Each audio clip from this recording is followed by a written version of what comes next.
Hello friends, આજે ફરી એકવાર આપનું સ્વાગત છે અંજીસ મેજિક કિચનમાં. ગરમીની સિઝન શરૂ થઈ ગઈ છે, સાથે સાથે કેરીની પણ સિઝન શરૂ થઈ ગઈ છે. તો આજે આપણે કાચી કેરીનો બાફલો બનાવીશું, જેને તમે ફ્રોઝન કરીને પણ રાખી શકો છો. અને બાફલો એટલા માટે કહેવામાં આવે છે કારણ કે આપણે કેરીને બાફીને એનું શરબત રેડી કરીએ છીએ. તો એની અંદર આપણને જોઈશે, અહીં મેં 2 કાચી કેરી સમારીને રાખી છે, સાથે સાથે મિશ્રી લીધી છે. મિશ્રીને હું બ્લેન્ડરમાં બ્લેન્ડ કરી દઈશ. અને અહીં મેં એક કાંદો કાપીને એટલે કે ડુંગળી પણ લીધી છે. તમે ચાહો તો ડુંગળી સ્કીપ કરી શકો છો. 1.5 ચમચી જેટલું મેં મીઠું લીધું છે.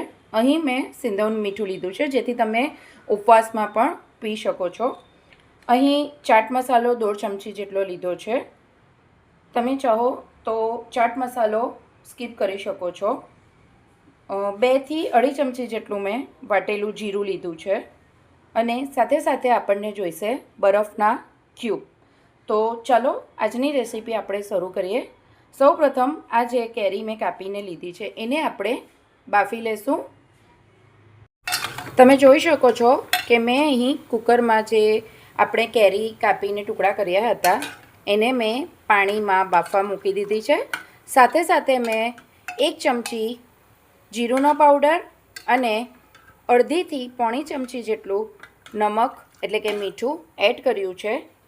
સાથે સાથે આપણે આ જે ડુંગળી કાપી હતી એને પણ એડ કરી દઈશું. અને આની અંદર આપણે 5 થી 6 વિસલ બોલે ત્યાં સુધી આપણે એને થવા દઈશું.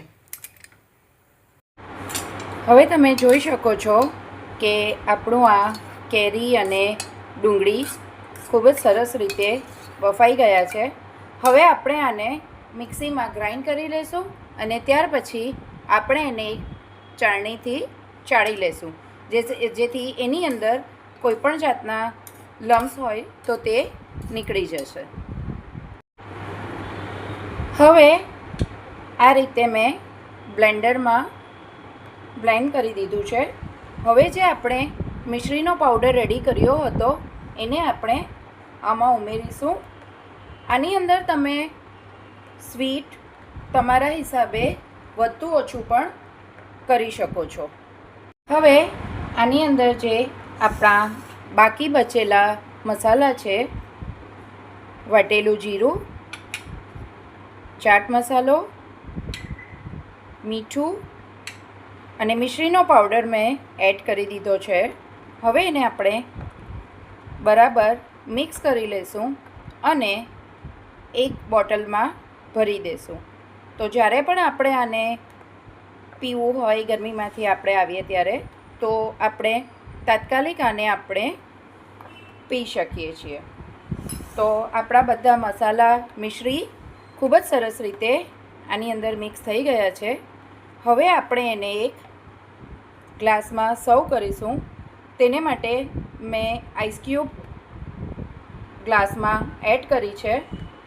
હવે એની અંદર હું આ કેરીનો બાફલો એડ કરીશ અને થોડું ઠંડુ પાણી એડ કરીશ.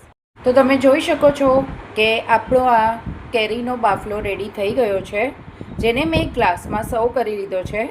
હવે એની ઉપરથી હું થોડું વાટેલું જીરું સ્પ્રિંકલ કરીશ. તમે આની અંદર ફુદીનાના પાન પણ એડ કરી શકો છો. આજની આપણી આ રેસીપી રેડી છે, કેરીનો બાફલો. એન્જોય.